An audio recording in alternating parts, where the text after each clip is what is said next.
नमस्कार दोस्तों, कैसे हैं आप लोग। आशा करता हूँ अच्छे होंगे। स्वागत है आपका मेरे इस यूट्यूब चैनल द स्कॉर्पियंस में। दोस्तों, हिमालय हिमालय जो हिमालय है, द ग्रेट हिमालयज़ है, उसके बारे में आपने काफ़ी सुना होगा।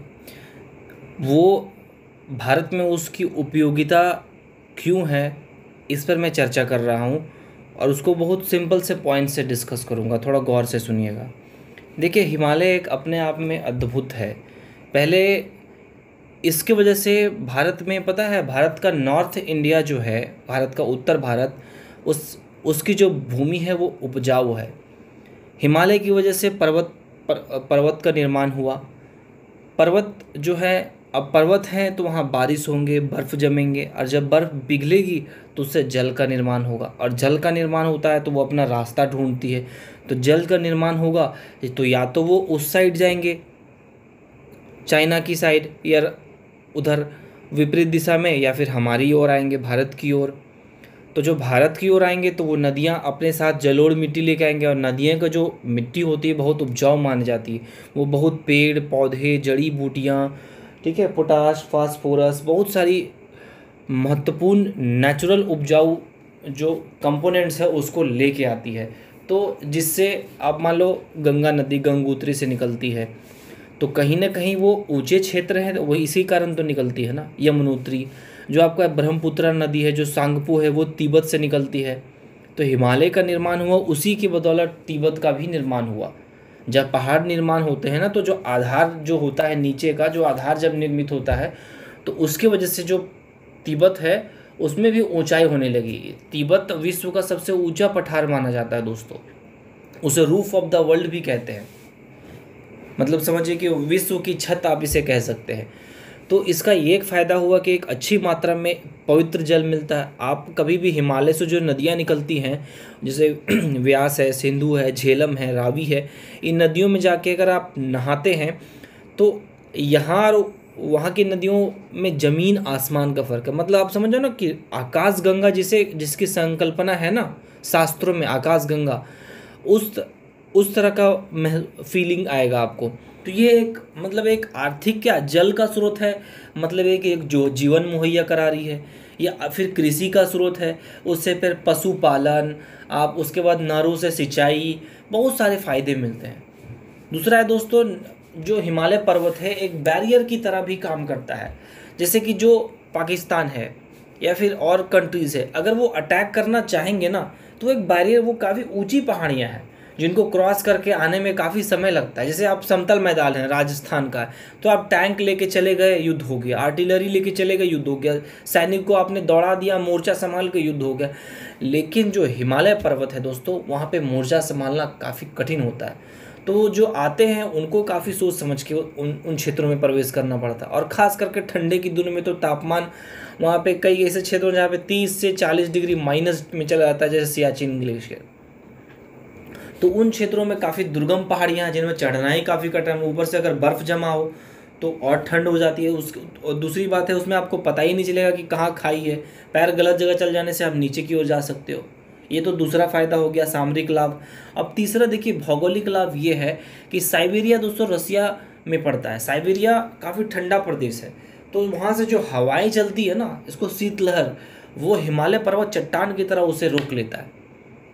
ठीक है, चट्टान की तरह उसे रोक लेता है।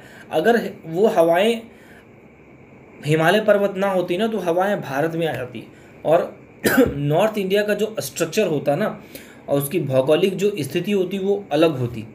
उसके कारण कई ऐसे जो गेहूं और आप जो चावल भारी मात्रा में उत्पादन होता है ना पंजाब हरियाणा क्षेत्रों में, उनका उत्पादन संभवतः, मुझे तो कंफर्म नहीं है, संभवतः उत्पादन इतनी मात्रा में नहीं हो पाता, और ना ही इन नदियों का निर्माण नहीं हो पाता। अगर पहाड़ होते ही नहीं तो नदियों का निर्माण कैसे होता। कहीं ना कहीं जो आप, कहीं पानी इकट्ठा होता है डैम में, तो कहीं ना कहीं आप देखोगे आसपास पठारी या पहाड़ होते हैं, उन्हीं से पानी वो होता है, सीज के नीचे आते हैं और वो इकट्ठा होते हैं, जल स्रोत के रूप में होता है। तो ये इसके 3 महत्वपूर्ण फैक्टर्स बना गए। फिर ये भारतीय मानसून के लिए भी बहुत फ़ायदा होता है। साउथ वेस्ट मानसून जो है, जो मेडागास्कर है, जब भारत में गर्मी पड़ती है ना दोस्तों, देखो मैं अब समझाता हूँ आपको। जब भारत में गर्मी पड़ती है तो गर्मी पड़ने के कारण क्या होता है, जो वेपोराइजेशन होता है, वाष्पीकरण, और वाष्पीकरण होके क्या होता है, जो नमी होती है वो ऊपर जाती है। तो जब ऊपर जाती है तो नीचे में जो हवा है वो वैक्यूम खाली हो जाता है। तो उस हवा को भरने के लिए बहुत तेज़ी से दूसरी जगह से हवा आती है। तो उसी समय मेडागास्कर है, मेडागास्कर से आपका जो तमिलनाडु क्षेत्र, उन समुद्र से नमी लेते हुए जो मानसून है वो भारत में प्रवेश करती है।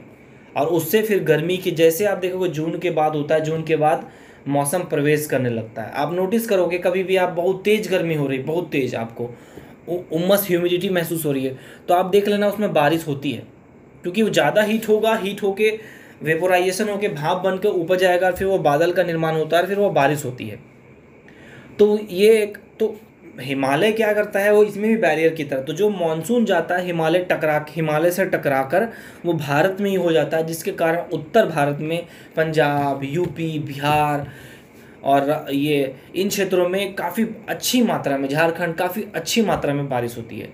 और आपको पता है कि भारत तो एक जो है वो मानसून प्रधान कृषि है। तो अभी भी जो कृषि है, हम लोग काफ़ी आगे निकल चुके हैं, लेकिन जो सिंचाई के लिए हम लोग मानसून जो वर्षा होती है उस पर निर्भर करते हैं। तो ये आपने तो 4 फैक्टर्स तो स्पष्ट रूप से देखा, हिमालय का काफ़ी फ़ायदा है। पाँचवां दोस्तों, ये हिमालय ये आर्थिक रूप से बहुत संपन्नता का कारण है, काफ़ी संपन्नता कारण। उसके वजह से वो रीजन ठंडा हो जाता है, और ठंडा होने की रीजन वजह से वहाँ पे केसर, बादाम, अखरोट ये काफ़ी कॉस्टली माने जाते हैं मित्रों।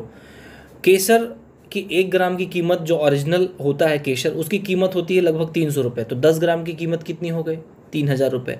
100 ग्राम की कीमत हो गई, आप अनुमान लगा लो। और 1 kg की कीमत, आप समझ लो केसर कितना महंगा है। जो अखरोट और बादाम में है उसमें अमीनो एसिड, फैटी एसिड जो पाया जाता है वो दूसरे और खाद्य पदार्थों में नहीं पाया जाता। तो उसके वजह से मुझे वो हमारे सेब वहाँ पे उन क्षेत्रों में उगते हैं, इसकी वजह से ये चीज़ें मिल जाती हैं। तो ये एक हिमालय का इम्पॉर्टेंस है मित्रों। हिमालय एक महान नहीं है, ये एक अद्भुत रचना है, ये भारत के लिए एक वरदान की तरह है। और उसी में से एक माउंट जो आपका है कैलाश पर्वत जो है, उसी श्रेणी में से आता है, जो भोलेनाथ का निवास स्थान माना जाता है। आपको इसके बारे में कभी और मैं बताऊंगा, जो हमारा कैलाश पर्वत है उसकी विशेषता के बारे में। वीडियो ज़्यादा लंबा हो जा रहा है। तो ये हमारे हिमालय की विशेषता हुई।